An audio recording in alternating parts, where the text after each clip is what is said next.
नमस्कार. नव महाराष्ट्र नेटवर्कमध्ये आपलं सर्वांचं पुन्हा एकदा स्वागत आहे. आज आपण पाहतोय महाशिवरात्री आहे आणि या महाशिवरात्रीनिमित्त मुळशी येथे श्री नागेश्वर महाराजांचं मंदिर आहे. तो खरं तर ही रांग जी आहे ती सकाळपासून भाविक भक्तांची पाहतोय आपण. आज नागेश्वर महाराजांच्या आज खरं तर उत्सवानिमित्त आज परिसरामध्ये मोठा उत्सव केला जातो आहे. ह्या साईडला आपण जर पाहिलं जर नागेश्वर महाराजांच्या उत्सवानिमित्त या ठिकाणी भंडारा भरला जातो. या ज्या ठिकाणी भंडारा भरला जातो त्या ठिकाणी सध्या आत्ता कामकाज सुरू आहे. या ठिकाणी उद्या महाप्रसाद होणार आहे. त्या महाप्रसाद ज्या ठिकाणी घेण्यासाठी सगळे भाविक भक्त बसत आहेत त्या ठिकाणी सध्या आत्ता कामकाज सुरू आहे. परंतु सध्या आपण बघतोय या ठिकाणी श्री नागेश्वर महाराजांच्या तपोवन जे आहे त्या ठिकाणी सध्या आपण आलो आहे. एकंदरीत इथं जे सगळे नागरिक आहेत आपण त्यांच्याकडून जाणून घेणार आहोत. बाबा जे पुजारी आहेत बाबा, एकंदरीत काय सांगाल जे श्री नागेश्वर महाराजांचे तपोवन आहे काय याच्या पाठीमागचं रहस्य बरं? ही सर्वसाधारण 150-200 वर्षापूर्वी घटना.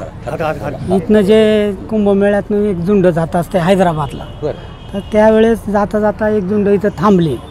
तर त्यातले 4-5 दिवस थांबल्यानंतर काही साधू गेले आणि एक जे थकलेले साधू होते ते इथंच राहिले. तर ते गावात भिक्षा मागायचे आणि तिथून तपाला बसायचे. पूर्वी तर संपूर्ण आमराई होती. ही त्यांची तपभूमी, ही नागेश्वर महाराजांची तपाचं ठिकाण आहे. त्यानंतर मग काही दिवसांनी थोडंसं कोणतरी भाताची शितं टाकली दुधात. मग त्यांनी राग हे गाव सोडून जिथं दिवस मावळेल तिथं समाधी घ्यायची ठरवली. मग इथून आमचे जुने त्या काळात कोण लोक असतील कारभार लोक ते त्यांना आणाय गेले. तर त्यांनी सांगितलं मी पुढं पाऊल टाकलेला मागं घेत नाही, पण मी जरी धाडाने तिथं असेल पण आत्म्याने इथं आहे. माझ्या पादुकान्या मंदिरात स्थापन करा आणि मी जिथं बसायचं तपाला तिथं महाशिवरात्री दुसऱ्या दिवशी 4 पोरं जीव घाला.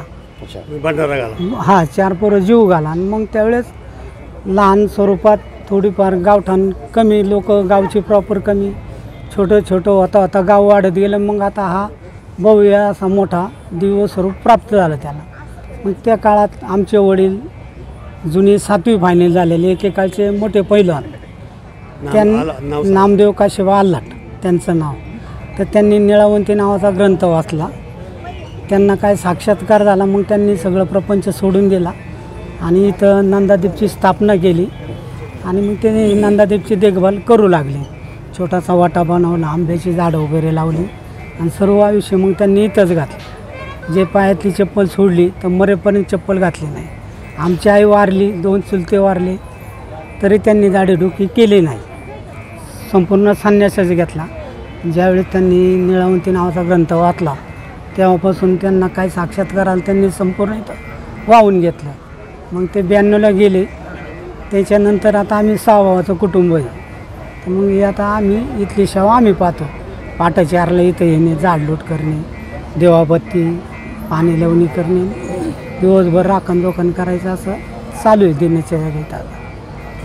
खरं तर आपण बघतोय श्री नागेश्वर महाराजांच्या मंदिराला लागूनच मंदिर आहे. इथं खरं तर इथले जी आख्यायिका आहे इथं दीप प्रज्वलित तेव्हापासून आहे. खरं तर हा दीप जर बघायला गेलं तर या ठिकाणी सध्या जमिनीच्या आतमध्ये आहे तो आणि तेव्हापासून जो दिवा जो आहे तो तेव्हापासून प्रज्वलित आहे अशी आख्यायिका इथले जे मुळशीकर जे नागरिक आहेत ते सांगताना सध्या पाहायला मिळत आहेत. त्यामुळे या ठिकाणी सुद्धा सकाळपासून इथं दर्शनासाठी येत आहेत. सकाळपासून भाविक भक्त लांबच्या लांब रांग लागलेली आहे. या ठिकाणी सुद्धा हे महाशिवरात्रीनिमित्त श्री नागेश्वर महाराजांचा भंडारा उत्सव आजपासून या भंडाऱ्याला सुरुवात होते आणि या ठिकाणी सर्वच मुळशीकर या भंडाऱ्यामध्ये उत्साहात सहभागी होत आहेत. आणि खरं तर आज महाशिवरात्रीनिमित्त आज आमराईमध्ये जे नंदादीप आहे याला सुद्धा आज खूप महत्त्व दिलं जातं या नागेश्वर महाराजांच्या उत्सवानिमित्त. ही जी नंदादीप आहे ही जर कधी विजली त्यांना फॅक्टरीत काढायचं, ते तिथनं यायचे, दिवा लावायचे आणि परत जायचे. कधी एकदा विजलाच तर मग ते साहेब लोक एकदा गाडी आली त्यांच्याबरोबर, त्यांनी इथं प्रत्यक्षात पाहिलं दिवा गेला होता.